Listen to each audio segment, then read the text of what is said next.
Have you ever felt your pulse rise when someone questions something you believe? Not argued with, just questioned. Have you noticed how some facts feel insulting before you even evaluate them?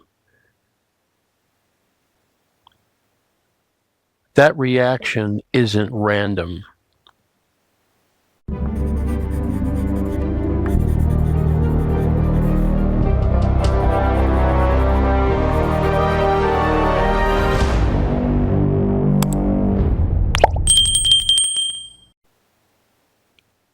In episode 1, we talked about a feeling many people recognize, but struggle to name. The sense that something in the world feels off. In episode 2, we explored why that feeling keeps showing up, how systems behave differently than individuals, and how outcomes emerge that no single person intended.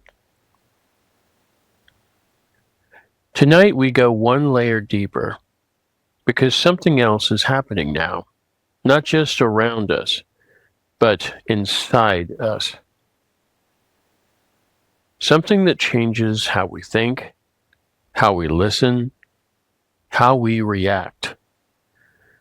This is the moment when beliefs stop helping us understand the world and start possessing us.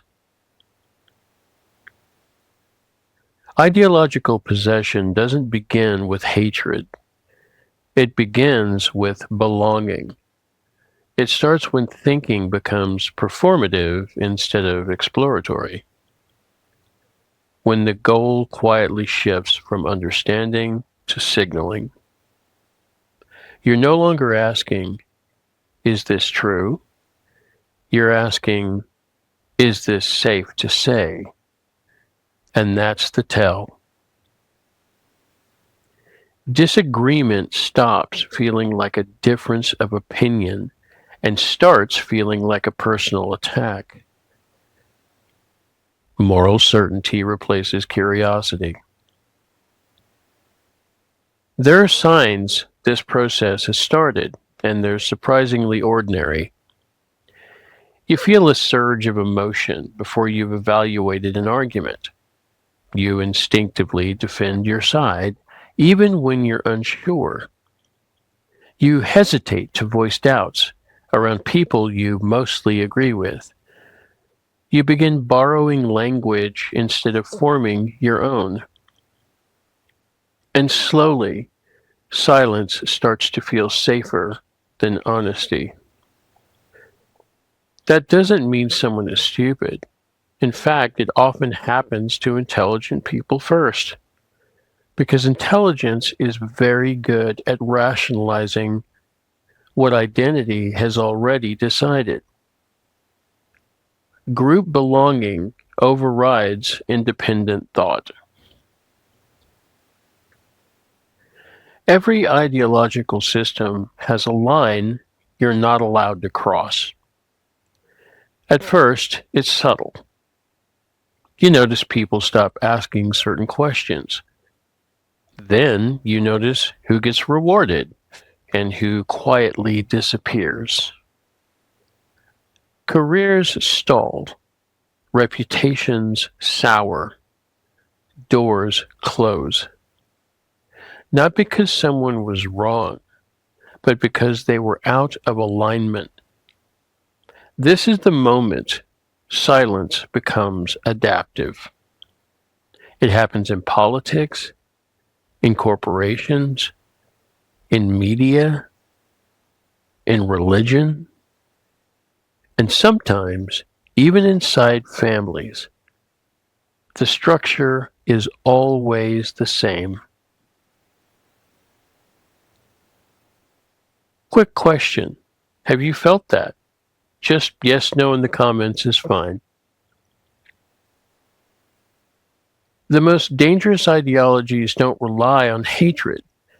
They rely on habit. The same neurological process that builds mastery, practice, repetition, reinforcement, can also build indoctrination. At first, you're thinking, then you're repeating, then you're reacting. Eventually, belief becomes automatic. When belief stops being examined and starts being reflexive, at that point, the ideology doesn't need to convince you anymore. You are the mechanism. History doesn't repeat itself, but it rhymes. The most extreme examples make the pattern obvious, but the mechanism is the same at every scale. Normalization, silence, habit, fear. It doesn't require everyone to believe, only enough people to comply. Here's the part most people skip. Every one of us is vulnerable to this, including me, including you. The real question isn't, am I on the right side? It's this: what am I not allowed to question anymore? That's the diagnostic moment. This isn't a call to disengage. It's not a call to cynicism. It is a call to slow down, to rebuild the gap between stimulus and response, to ask questions again, even when it's uncomfortable. Because clarity doesn't come from certainty, it comes from curiosity. If episode 1 helped you recognize the feeling, and episode 2 helped explain the system, episode 3 is about reclaiming yourself inside it. Not perfectly, not heroically, but honestly. Next time, we'll look at how technology and media accelerate this process and what it means for the future of thought itself. We've got more on the way, so please hit that subscribe button and be sure to comment down below. Thanks for watching.